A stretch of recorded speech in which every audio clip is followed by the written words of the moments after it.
Hello everyone. So today I am going to start a new topic, that is ICH. Again I am telling this topic is exclusively for the BPharm 6th semester for the subject quality assurance. The topic I have subdivided into two parts, and that means two videos, ICH part 1 and ICH part 2. In ICH part 1 I will give basic introduction regarding ICH and its quality guidelines, whereas in the video 2, that is ICH part 2, I will be mainly concentrating on the stability guidelines. Let's begin with first we have to know what is ICH. ICH is nothing but its full form is International Conference on Harmonization, or recently it is modified and we are calling it as an International Council for Harmonization. Mainly it is responsible for the technical requirements for registration of pharmaceuticals for human use, and it was created way back 1993 in the month of April.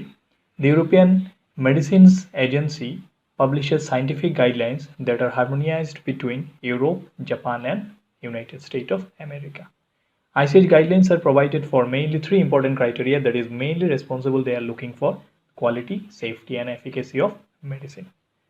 Since its inception in 1990, ICH has gradually evolved to respond to the increasing global phase of drug development. If you want to develop any new drugs, you need to, or for the human use, you need to register under ICH. The International Council for Harmonization, formerly the International Conference on Harmonization, held the inaugural assembly meeting on 23rd October 2015, establishing ICH as an international association, a legal entry under Swiss law. So if we, from this slide, we can come to the conclusion that this particular ICH is mainly responsible. It is a technical requirement for the registration of pharmaceutical, mainly for the human use, and it was inaugurated in the year 1990. Mainly European countries like Europe, Japan, and United States are publishing scientific guidelines that are harmonized between Europe, Japan, and United States, and these guidelines are mainly responsible for the quality, safety, and efficacy of the medicine.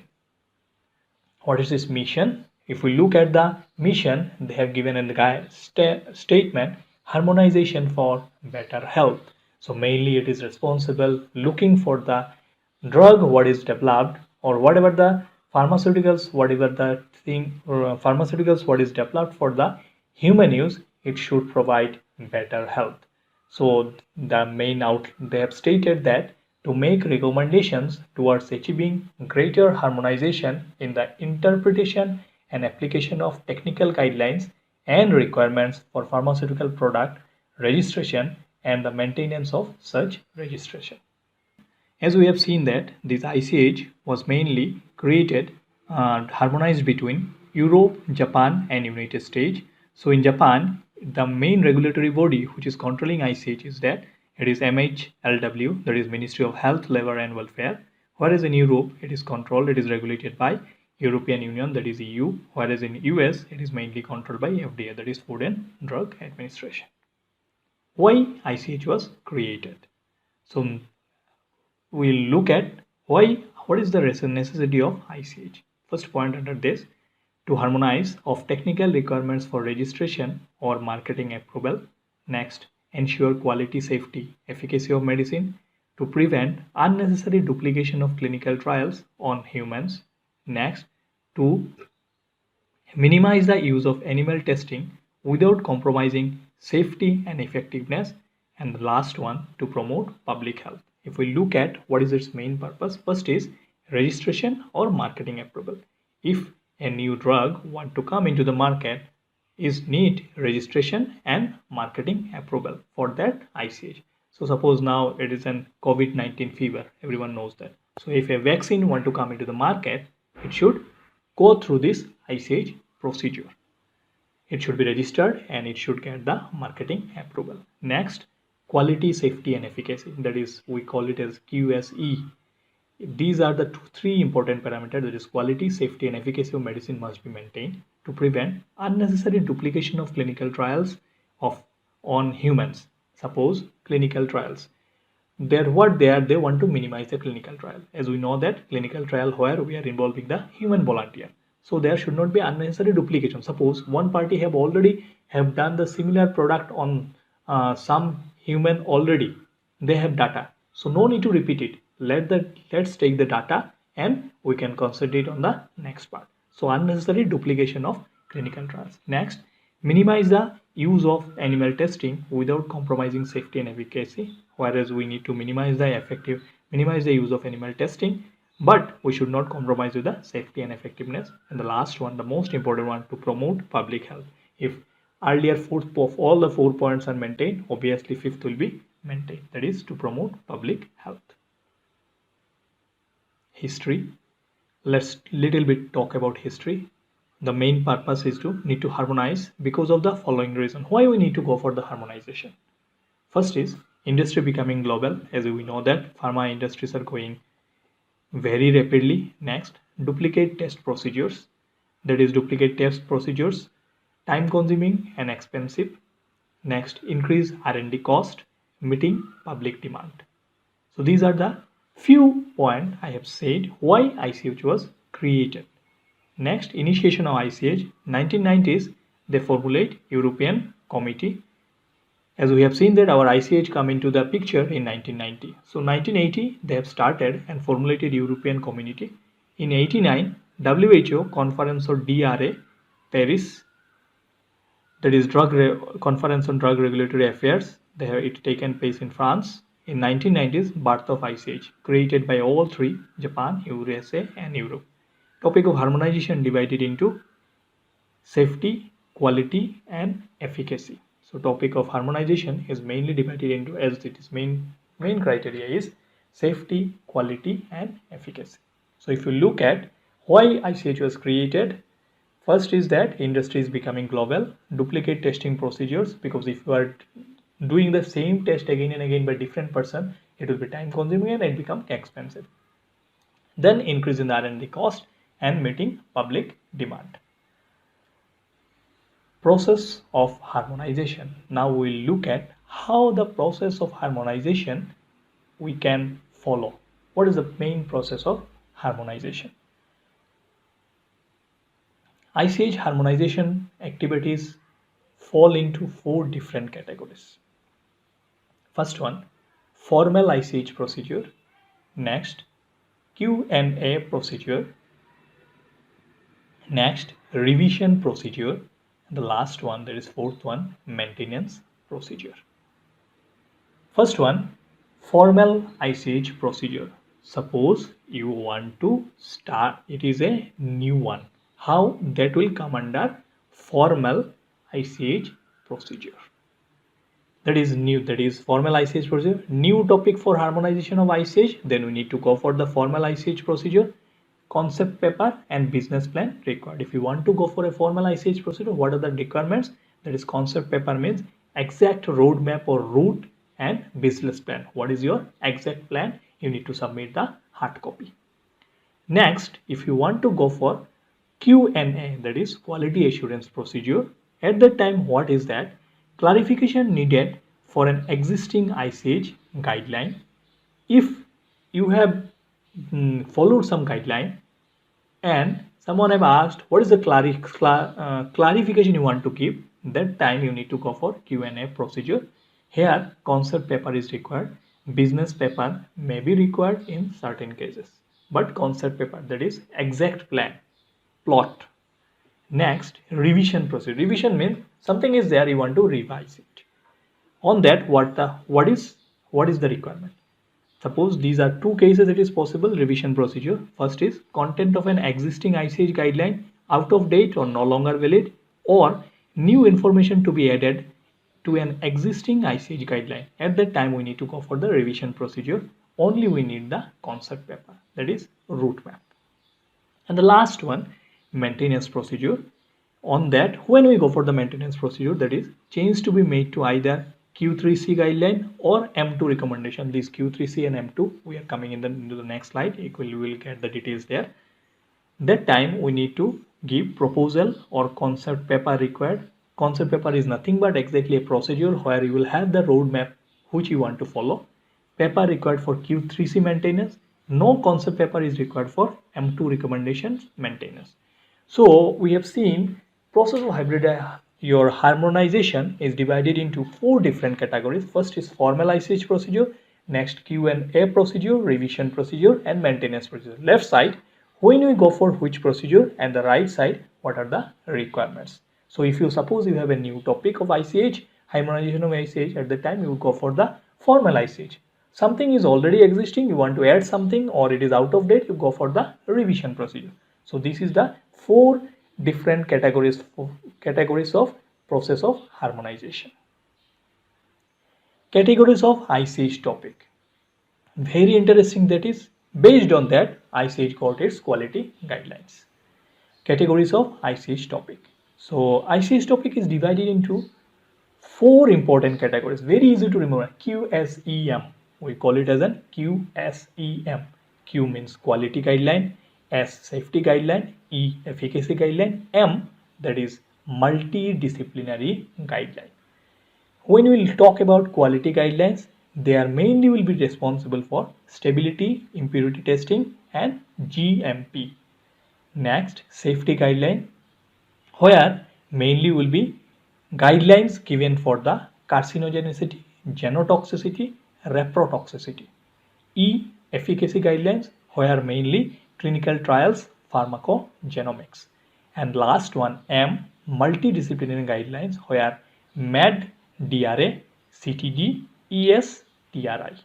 So these are the main, when we talk about quality guidelines, these quality guidelines are divided into 4 categories, Q, S, E, M. If it is in quality guideline, you will find that is something Q1, Q3. If it is in safety guideline, it will be starting with S. If it is efficacy, E. It is M, that means it is multidisciplinary guideline.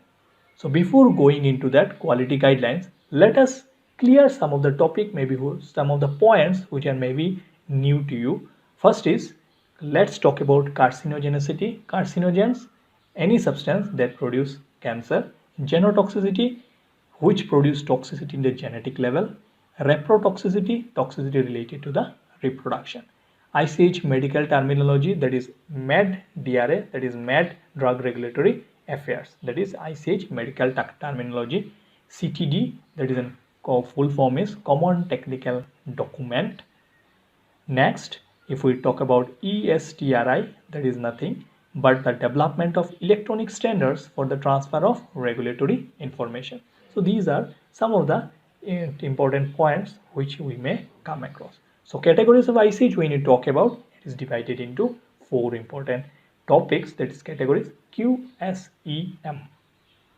So that is, so we will see now quality guidelines.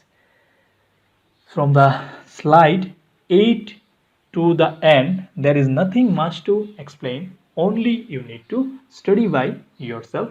So just I will tell you how to study about this, all these quality guidelines. These are the guidelines we need to remember. So as we have seen that ICH topic is divided into 4 categories. So first is Q guideline, that is quality guideline. So now you see that in the slide, in this slide, quality guidelines, that is Q. We will get everything with Q. So if you look at first one, Q1A to Q1F, which will be completely dealing with the stability guideline. They have some sub classification, we need to go into details and study. Then if we look at Q2, that is analytical validation.